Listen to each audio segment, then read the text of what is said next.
La parole est maintenant à Madame Isabelle Santiago pour le groupe socialiste et apparenté.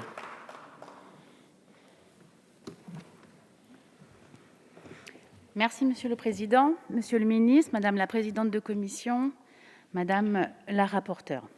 Je prends ici la parole en lieu et place de ma collègue Hélène Vainqueur-Christophe, responsable pour notre groupe sur ce texte et qui ne peut être présente aujourd'hui. Chacun aura noté son implication sur ce sujet, ô combien vital pour cet archipel, et aura acté que ma collègue s'est attelée à améliorer ce texte.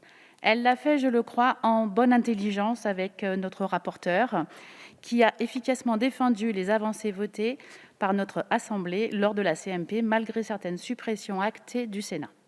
Devons-nous pour autant nous satisfaire de l'aboutissement de ce projet ?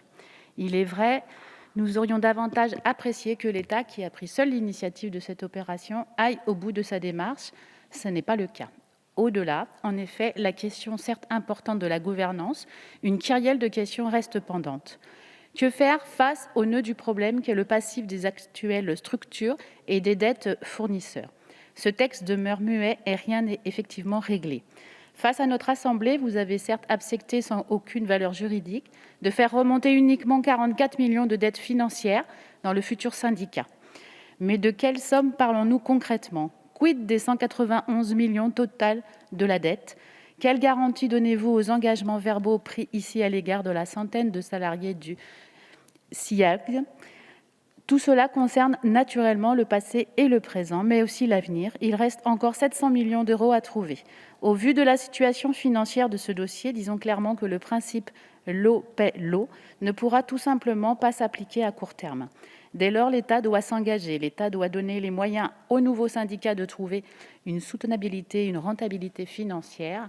Cette période de crise vous offre plusieurs outils, plan de relance, création de structures de défaisance, ou mieux encore, à travers une garantie d'État sur 30 ans de 500 millions d'euros de prêts aux collectivités. En rejetant ces options proposées à maintes reprises par notre groupe, l'État commet une erreur gravissime. À l'heure où les milliards pleuvent, il y a là le risque de non-assistance à un peuple en danger. Bien sûr, l'eau est une compétence locale. Jamais pourtant l'État n'a reconnu que dans une période plus ancienne, le contrôle de légalité a manifestement failli. Au final, malgré ces remarques de fond, nous restons réalistes. Ce texte comporte bel et bien une plus-value, celle de passer outre la volonté des acteurs locaux pour faire avancer les choses. L'honnêteté commande en effet de constater que jusqu'ici, toutes les tentatives locales de création d'une autorité unique de gestion des eaux ont échoué. Reconnaissons donc à ce texte le bénéfice de forcer les élus à s'entendre pour avancer, même si nul ne peut ignorer le risque de censure constitutionnelle. Nous demandons par ailleurs que le gouvernement nous dise aujourd'hui ce qu'il deviendra dans les prochaines semaines des SMO locaux sur le projet de syndicat par le préfet.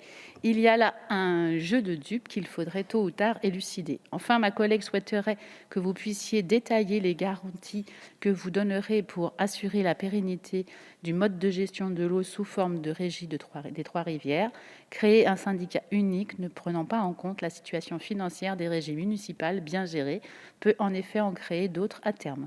En dépit de ces nombreuses remarques et avertissements, le groupe socialiste et apparenté votera ce texte. Et j'ai entendu, Monsieur le ministre, vos réponses.